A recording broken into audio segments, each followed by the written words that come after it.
अधिक मासात लग्न, शुभ कार्य किंवा कोणतंही नवीन काम सुरू करू नका.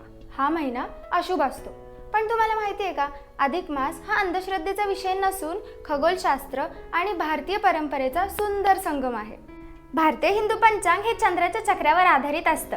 तेच इंग्रजी कॅलेंडर हे सूर्याच्या गणनेनुसार कार्य करते. याचमुळे दरवर्षी वेळेत थोडाफार फरक निर्माण होत जातो आणि साधारण 32 महिन्यांनी हाच समतोल राखण्यासाठी एक अतिरिक्त महिना जोडला जातो. यालाच म्हणतात अधिक मास, मल मास किंवा धोंड्याचा महिना. पुराणानुसार भगवान विष्णूंनी ह्या महिन्याला आशीर्वाद देऊन स्वतःचं नाव दिले, म्हणजेच पुरुषोत्तम मास.